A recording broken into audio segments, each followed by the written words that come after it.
नमस्कार, राम राम सगळ्यांना.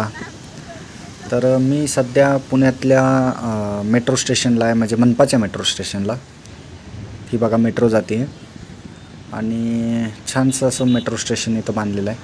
मेट्रोचा बऱ्यापैकी वापरही पुण्यातील लोक करत आहेत. तर आणि ही जी खाली जी नदी आहे ही मुठा नदी आहे. सध्या खडकवासला धरण इकडं पुण्यात बऱ्यापैकी खूप प्रमाणात पाऊस झाल्यामुळे पाणी सोडलेलं आहे. नदीपात्रातला जो काही रस्ता आहे तोही बंद केलेला आहे. म्हणजे पुण्यातील लोकांना तो माहिती आहे, जी बाहेरची लोक आहेत त्यांना नाही लक्ष देणार ह्या गोष्टी. आणि या बाजूला जर बघाल तर इकडे शनिवारवाडा आहे, म्हणजे अगदी पूल ओलांडला की तुम्हाला शनिवारवाड्यात तुम्ही जाऊ शकता.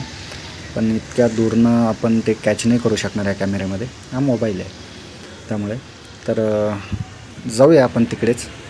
तर मी आता जस्ट पूल क्रॉस करून आलेलो आहे आणि आज शक्यतो या रस्त्याने जर तुम्ही कधी आलात तर इकडे भरपूर प्रमाणात ट्रॅफिक तुम्हाला पाहायला मिळेल. कारण की कसं असतं, शक्यतो शनिवारी रविवारी इकडं शनिवारवाड्याकडे सुट्टी असल्यामुळे येणाऱ्या लोकांची संख्या खूप जास्त असते. त्यामुळे इकडे ट्रॅफिकचं प्रमाणही जास्त आहे. आणि हे जुनं पुणे आहे, म्हणजे ज्या पेठा आहेत त्या ॲक्च्युअल पुणे आहेत. आता नंतर पुणे एक्सपांड झालं, पण जुन्या पुण्यात जर तुम्ही बघाल तर ही मोठी झाडं असे वगैरे ही तोडलेली नाहीत.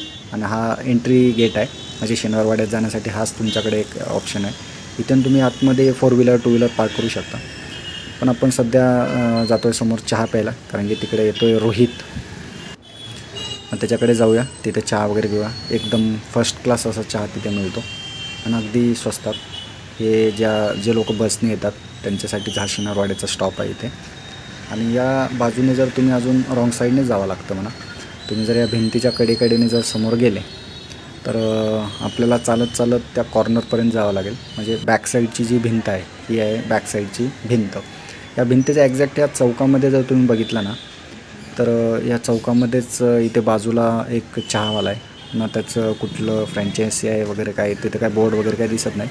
पण अगदी 7 रुपयामध्ये घरच्या चहासारखा चहा तुम्हाला इथे मिळेल. हा बघा, हा रोहित आला. आता रोहित आम्ही चहा वगैरे घेऊया, नंतर आपण जाऊया शनिवारवाड्याकडे. आता हा आहे शनिवारवाडा. बऱ्यापैकी पर्यटक इथं बाहेरून भरपूर लोक येतात. आता शनिवारवाड्याच्या या बाजूला जर तुम्ही बघितलं तर ते तिकडे एक छोटासा दरवाजा आहे, त्याला की मस्तानी महल म्हणतात. म्हणजे मस्तानी तिकडे राहायची. तो हा छोटासा दरवाजा दिसतोय तो एक मस्तानी महल आहे. म्हणजे मस्तानीला त्या ठिकाणी त्यांना तिथं आश्रय दिला गेला होता. आणि आता बऱ्यापैकी पडझड झालेली आहे, म्हणजे लाकडी बांधकाम असल्यामुळे ते राहिलं नाही. इंग्रज काळामध्ये त्याचं जाळपोळ झाली किंवा त्याचं थोडंसं पडझड झालेली आहे. पण जे दगडी बांधकाम आहे ते अजून शाबीत आहे. ते तुम्ही ते येऊन बघू शकता. आणि समोरही बऱ्यापैकी थोडंसं मोकळं आहे बसण्यासाठी याच्याने. पण पाऊस झाल्यामुळे ते पाणी झाल्यामुळे कोणी तिथे सध्या तरी बसलेलं नाही. पण आपण जाऊया ते मोठ्या झाडाखाली बसूया आणि तिथे बसून काही गोष्टी आपण तुम्हाला शेअर करूया. हे बघा, मी आता आलो आहे झाडाखाली. इथनं थोडासा व्ह्यू दूरवरनं तुम्ही घेऊ शकता.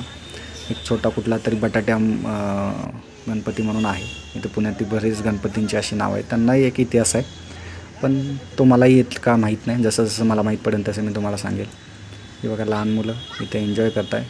सुरुवातीला वाटलं एन्जॉय करत आहे, नंतर समजलं ती आपल्यापेक्षा खूप जास्त स्किल्ड मुलं आहेत. कारण की त्यांचे मी जे काही स्टंट्स पाहिले मी स्वतः शॉक झालो. त्यातला हा त्यांचा कॅप्टन. मूर्ती लहान पण कीर्ती महान. बघा तो इतकं तर मला या वयातही जमायचं नाही, ते त्या वयात करताय. पण खूप आनंद घेत आहे. पाऊस पडलेला आहे, आभाळ आलेला आहे, वातावरण आहे. ही 3-4 मुलं तिथं त्यांची लाईफ, त्यांचं पॅशन जे काय आहे ते फॉलो करत आहे. पाहूनही छान वाटलं. आणि पाहिजे मुलांना तितकं फिजिकली फिटनेस त्यांच्यामध्ये असायलाही पाहिजे. शक्यतो शहरातली मुलांमध्ये तितकं काही राहत नाही. गावाकडच्या मुलांमध्ये भरपूर काही स्किल असतात पण त्यांना प्लॅटफॉर्म नसतो. हे बघा, त्याला म्हणतात असली टॅलेंट. वन हँडमध्ये तो करून दाखवतो आहे. आणि हे करणं एक इझी टास्क नाही आहे. त्याच्यासाठी खूप प्रॅक्टिस, तितका कॉन्फिडन्स तुमच्याकडे असणं गरजेचं आहे. कारण की खालचा जो फ्लोर आहे तुम्ही पाहताय तो पूर्ण वेट आहे, म्हणजे ओला आहे. आणि त्याच्यावरून हात सटकण्याचे चान्सेस खूप जास्त असतात. पण तरी तितक्या कॉन्फिडेंटली तो करतो आहे. आता बघूया, रोहितला त्याला बोलवायची इच्छा झाली आहे. रोहित काय म्हणतो आहे. रोहित त्याला विचारत होता की तुला कुठली भाषा वगैरे येते, तुला कोणी शिकवलं. त्याला काय मराठी समजत नव्हती. मग त्याला नंतर त्याने हिंदीत विचारलं की तुला कोणती भाषा येते, तर तो म्हटला की मला नेपाळी येते. रोहितला तर काही नेपाळी येत नाही. तर ठीक आहे. त्याच्यानंतर ते त्यांचं एन्जॉय करत होते.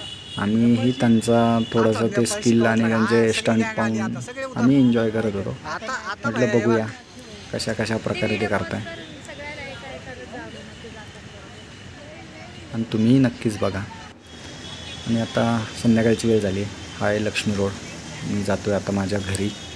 तर आजचा ब्लॉग कसा वाटला, प्रयत्न केला एक चांगला ब्लॉग बनवण्याचा, पण ठीक आहे, हळूहळू त्याच्यामध्ये इम्प्रूव्हमेंट करेल. धन्यवाद.